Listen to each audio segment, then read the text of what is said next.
the ignorant one or whatever. You know, we've got to see them as someone who does love our country and does want the best. But it's our job to speak peace and to be peacemakers, right?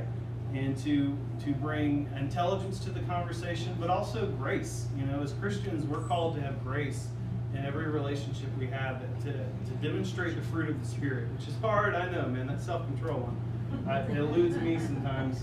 But and then I just added this about an hour ago. Not to bring more bad news, but on the state level, there is a bill called HB 427, and this is a bill that we're very worried about, and it's actually going to go up for a vote in 2 days. So Thursday, this is happening. It would require the state's withdrawal from the federal refugee program.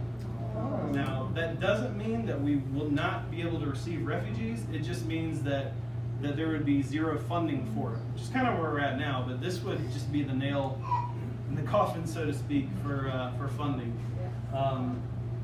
And what's interesting to me, and this is P and I were talking about, it's not the state's money. The federal government gives the money to the state and funnels it to the resettlement agencies to give temporary services for refugees. So what can you do? Well, I've got a name of one of the representatives. This is not her bill, by the way, so don't call her and be like, I hate your bill. But this is someone you can contact and just say, I'm a concerned citizen.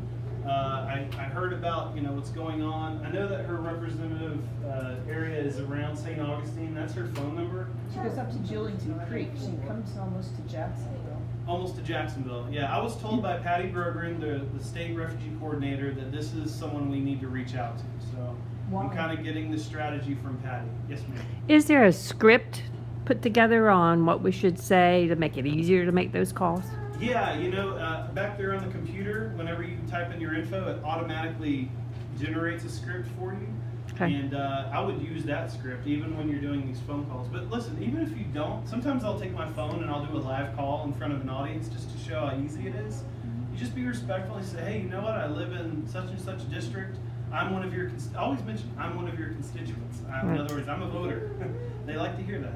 If they don't hear that, they probably won't care. I'm just being honest. But if they know you're a voter, they're going to listen, and their staff is required to record the calls that they get and the letters that they get. And what you want to say is, I am concerned about what we're doing to stop the refugee program. I volunteer with refugees, or just give your story. Why is it important to you?